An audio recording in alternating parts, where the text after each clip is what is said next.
ನಮ್ಮೆಲ್ಲರದು ಕೇವಲ ಭೌತಿಕ ಅಸ್ತಿತ್ವವಷ್ಟೇ ಅಲ್ಲ, ನಾವು ನಿಜಕ್ಕೂ ಆತ್ಮಶಕ್ತಿಯಿಂದ, ಚೈತನ್ಯ ಶಕ್ತಿಯಿಂದ ಬದುಕುತ್ತಿದ್ದೇವೆ ಎನ್ನುವುದನ್ನು ಅರ್ಥ ಮಾಡಿಕೊಳ್ಳಬೇಕು.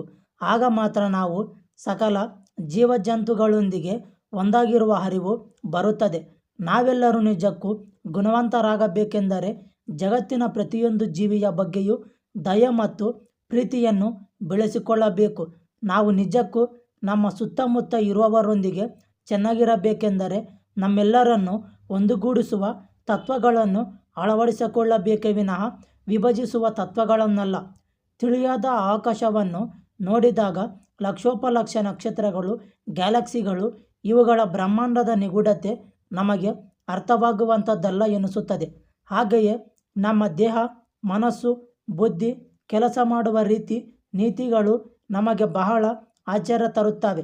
ಸೂರ್ಯೋದಯ, ಮಳೆ, ಭೂಮಿ, ಪ್ರಕೃತಿ ಕಾರ್ಯನಿರ್ವಹಿಸುವ ಅಗಾಧತೆ, ಅದ್ಭುತ ನಮ್ಮನ್ನು ಮೂಕವಿಸ್ಮಿತರನ್ನಾಗಿಸುತ್ತದೆ.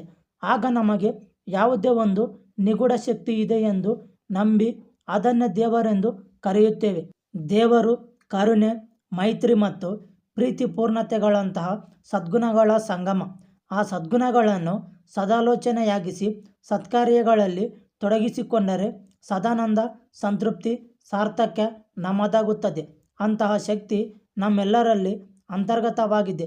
ನಾವು ದೇವರ ಮಕ್ಕಳೆಂದು ನಂಬಿ ಅಹಂ ಬ್ರಹ್ಮಾಸ್ಮಿ ಎನ್ನುವ ಅದ್ವೈತ ತತ್ವವನ್ನು ಆಚರಿಸಿದಾಗ ನಮ್ಮೊಳಗೆ ಇರುವ ದೇವರು ಸಕಲ ಜೀವರಾಶಿಗೆ ಕಲ್ಯಾಣವನ್ನೇ ಉಂಟುಮಾಡುತ್ತಾನೆ. ಎರಡು ಬಗೆಯಲ್ಲಿ ನಮ್ಮ ಜೀವನವನ್ನು ಅರ್ಥೈಸಿಕೊಳ್ಳಬಹುದು. ನಾನೊಬ್ಬನೇ ಇಲ್ಲಿ ಮುಖ್ಯ, ಉಳಿದ ಜೀವಜಂತುಗಳೆಲ್ಲ ಕ್ಷುದ್ರ, ನನ್ನ ಮುಂದೆ ಅವು ಯಾವ ಲೆಕ್ಕಕ್ಕೂ ಇಲ್ಲ ಎಂದುಕೊಳ್ಳುವುದು ಒಂದು ಬಗೆ. ಇಂತಹ ಮನಸ್ಥಿತಿಯಲ್ಲಿ ನಮಗೆ ಉಳಿದ ಸಂಗತಿಗಳ ಬಗ್ಗೆಯೂ ನಮ್ಮ ಅಕ್ಕಪಕ್ಕದವರ ಬಗ್ಗೆಯೂ ಸದಾ ಸಿಟ್ಟು ಉಕ್ಕುತ್ತಿರುತ್ತದೆ.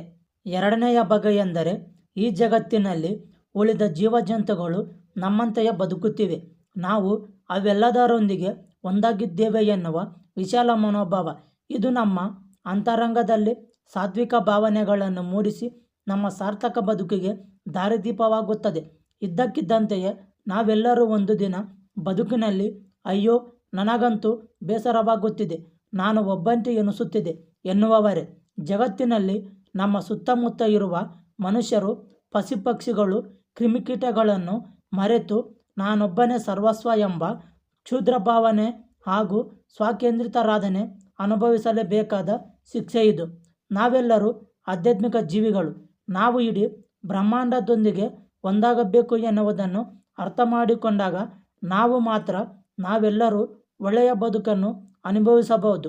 ನಾವು ನಮ್ಮ ದುಡ್ಡಿನಿಂದಲೇ, ಉಡುಗೊರೆಗಳಿಂದಾಗಲಿ, ಬುದ್ಧಿವಾದದಿಂದಾಗಲಿ, ಇಲ್ಲವೇ ಕೆಲಸದಿಂದಾಗಲಿ ಭಗವಂತನನ್ನು ಕಂಡು ಹೆದರಬಾರದು. ಏಕೆಂದರೆ ಭಗವಂತನೆಂದರೆ ಪ್ರೀತಿಯಲ್ಲದೆ ಬೇರೇನೂ ಅಲ್ಲ. ಭಗವಂತನನ್ನು ಪ್ರೀತಿಸಿದ ಮೇಲೆ ಯಾರಿಗೂ ಹೆದರಬಾರದು, ಯಾವುದಕ್ಕೂ ಅಂಜಬಾರದು. ಭಗವಂತನು ಈ ಸ್ವರ್ಗ, ಭೂಮಿ ಎಲ್ಲ ಸೃಷ್ಟಿಸಿದ್ದಾನೆ. ಅದನ್ನು ಅರಿತು ಸೃಷ್ಟಿಯ ಶಕ್ತಿಯಲ್ಲಿ ಆನಂದ ಪಡಬೇಕು. ನಾವೆಲ್ಲರೂ ಬ್ರಹ್ಮಾಂಡದ ಒಂದೇ ಚೈತನ್ಯದ ಭಾಗವಾಗಿರುವುದರಿಂದ ಎಲ್ಲವನ್ನೂ ಮನಸಾರೆ ಪ್ರೀತಿಸಬೇಕು. ಎಲ್ಲರನ್ನೂ ಸಮಾನವಾಗಿ ಕಾಣುವ ಆಧ್ಯಾತ್ಮಿಕ ಪ್ರೀತಿ ನಮ್ಮೆಲ್ಲರ ಅಂತರಂಗದಲ್ಲೂ ಇರಬೇಕು. ಇದರಿಂದ ನಮ್ಮ ಚೈತನ್ಯದ ಆತ್ಮಶ್ರೀ ವೈಭವ, ಭವ್ಯತೆ ಅರ್ಥವಾಗುತ್ತದೆ. ಪಾಪ ಕಾರ್ಯಗಳು, ಇಲ್ಲಸಲ್ಲದ ಅನುಮಾನಗಳು, ಅನಗತ್ಯವಾದ ಪ್ರಲೋಭಗಳ ವಿರುದ್ಧ ಹೋರಾಡುವುದರಲ್ಲೇ ನಮ್ಮ ಜೀವನವೆಲ್ಲ ಕಳೆದು ಹೋಗುತ್ತದೆ. ಮನುಷ್ಯರೆಲ್ಲರನ್ನು 5 ಮಹಾಪಾಪಗಳು ಜೀವನ ಪರ್ಯಂತ ಕಾಡುತ್ತಿರುತ್ತವೆ. ಅವೆಂದರೆ ಹೊಟ್ಟೆಬಾಕತನ, ಮೈಗಳ್ಳತನ, ಕಾಮತುರತೆ, ಕೋಪ ಅಥವಾ ದ್ವೇಷ ಮತ್ತು ಅಹಂಕಾರ. ನಮ್ಮ ದೇಹ ಮತ್ತು ಆತ್ಮ ಎರಡೂ ಬೇರೆ ಬೇರೆ ಅಲ್ಲ. ನಮ್ಮ ದೇಹವಿಲ್ಲದೆ ಬದುಕಿಗೆ ಯಾವ ಅರ್ಥವೂ ಇಲ್ಲ. ಹಾಗೆಯೇ ನಮ್ಮೊಳಗಿರುವ ಚೈತನ್ಯವು ಬಹುಮುಖ್ಯ. ನಮ್ಮೆಲ್ಲ ಪಾಪಕಾರ್ಯಗಳಿಗೆ ಅಜ್ಞಾನವೇ ಮೂಲ ಕಾರಣ. ನಾವು ದ್ವೇಷ ಬುದ್ಧಿಯನ್ನು, ಕೋಪವನ್ನು ಹತ್ತಿಕ್ಕಿಕೊಂಡು ನಮಗೆ ತೊಂದರೆ ಕೊಡುವವರನ್ನು ಕ್ಷಮಿಸಿ ಕರುಣೆಯಿಂದ ನೋಡಬೇಕು. ಇದನ್ನು ರೂಢಿಸಿಕೊಂಡರೆ ನಾವು ಅತ್ಯುತ್ತಮ ವ್ಯಕ್ತಿಗಳಾಗುತ್ತೇವೆ. ಗಂಡಸು ಮತ್ತು ಹೆಂಗಸು ಸಂತಾನೋತ್ಪತ್ತಿಯ ಬಯಕೆಯಿಂದ ಸೇರುವ ಕ್ಷಣಗಳಲ್ಲಿ ಯಾವುದೇ ಪ್ರಾಣಿಗಿಂತ ಕಡಿಮೆಯಲ್ಲ. ಪ್ರಾಣಿಗಳು ಬೇದೆಗೆ ಬಂದಾಗ ಮೈಥುನವನ್ನು ನಡೆಸುತ್ತವೆ. ಅವಕ್ಕೆ ಸಂತಾನೋತ್ಪತ್ತಿ ಬಿಟ್ಟರೆ ಬೇರೇನೂ ಉದ್ದೇಶ ಇರುವುದಿಲ್ಲ. ಆದರೆ ಮನುಷ್ಯರು ಹೀಗಲ್ಲ.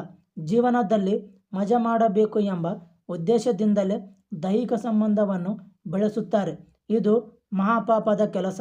ನಮ್ಮ ಮನೋಪ್ರಪಂಚವನ್ನು ಆಕ್ರಮಿಸಿಕೊಳ್ಳುವ ಕಾಮತುರತೆಯ ಪಾಪ ಮತ್ತು ಕ್ಷುದ್ರ ಭಾವನೆಗಳಿಂದ ಹೊರಬಂದು ಆಧ್ಯಾತ್ಮಿಕ ಸತ್ವವನ್ನು ಅಳವಡಿಸಿಕೊಳ್ಳಬೇಕು. ನಾವು ಸಂತಾನೋತ್ಪತ್ತಿಯನ್ನು ಮಾಡುವುದು ತಪ್ಪಲ್ಲ, ಆದರೆ ಕೇವಲ ಕಾಮಾಸಕ್ತಿಯಾಗಿ ಮುನ್ನುಗ್ಗುವುದು ಮಹಾ ತಪ್ಪು. ನಮ್ಮ ದೇಹ ಬದುಕುಳಿಯಬೇಕಾದರೆ 2 ತುಂಡು ರೊಟ್ಟಿ 1 ತುಂಡು ಬಟ್ಟೆ ಸಾಕು.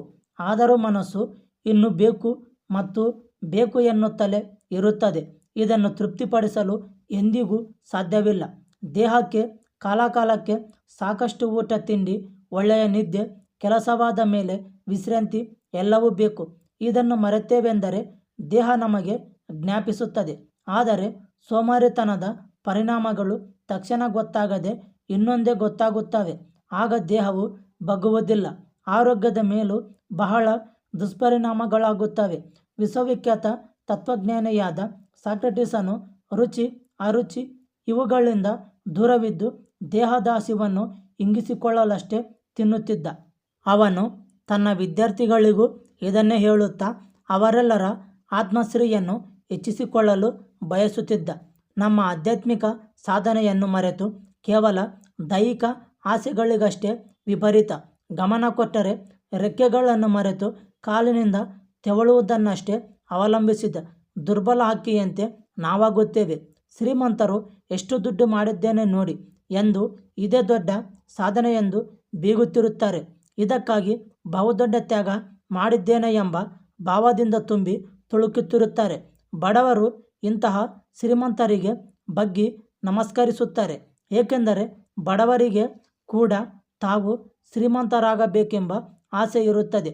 ದೇವರ ದೃಷ್ಟಿಯಲ್ಲಿ ಬಡವ ಶ್ರೀಮಂತ ಇಲ್ಲ. ಶ್ರೀಮಂತರಿಗೆ ಸಂತೃಪ್ತಿಯೇ ಇಲ್ಲ. ತಾವೆಷ್ಟೇ ಸಂಪಾದಿಸಿದರೂ ಮತ್ತಷ್ಟು ಮಗದಷ್ಟು ಬೇಕು ಅನ್ನಿಸುತ್ತಿರುತ್ತದೆ. ನೂರಾರು ಸಾವಿರಾರು ಎಕರೆಗಳಷ್ಟು ಜಮೀನು ಹೊಂದಿರುವುದಕ್ಕೂ ಪಾಪಕಾರ್ಯಗಳು, ಅನ್ಯಾಯಕ್ಕೂ ನೇರ ಸಂಬಂಧವಿದೆ. ಇವು ಶ್ರೀಮಂತಿಕೆಯ ಮೂಲಗಳಾಗಿವೆ. ಜೀವನದಲ್ಲಿ ನಾವೇ ಕೈಯಾರೆ ಮಾಡಿಕೊಳ್ಳಬಹುದಾದ ಸಣ್ಣಪುಟ್ಟ ಕೆಲಸಗಳನ್ನು ಇನ್ನೊಬ್ಬರಿಂದ ಮಾಡಿಸಿಕೊಳ್ಳಬಾರದು. ನಾವು ಸದಾ ಪ್ರಕೃತಿಗೆ ಹತ್ತಿರವಾಗಿ ಕೆಲಸ ಮಾಡಬೇಕು. ಇಲ್ಲದಿದ್ದರೆ ದೇಹ ದುರ್ಬಲವಾಗಿ ಅಕಾಲಿಕ ಅವಸಾನ ಹೊಂದುತ್ತದೆ. ನಾವು ಸ್ವಂತ ಕಷ್ಟಪಟ್ಟು ಕೆಲಸ ಮಾಡುವುದರಿಂದ ನಮ್ಮ ಸುತ್ತಲಿನ ಜಗತ್ತನ್ನು ಅಧ್ಯಯನ ಮಾಡಬಹುದು. ನಮಗೆ ನಿಜವಾಗಿಯೂ ಸಂತೋಷ ಸಿಗಬೇಕೆಂದರೆ ದೈಹಿಕ ಶ್ರಮ, ಒಳ್ಳೆಯ ಆರೋಗ್ಯ ಮತ್ತು ಅರಿವು ತುಂಬ ಮುಖ್ಯ.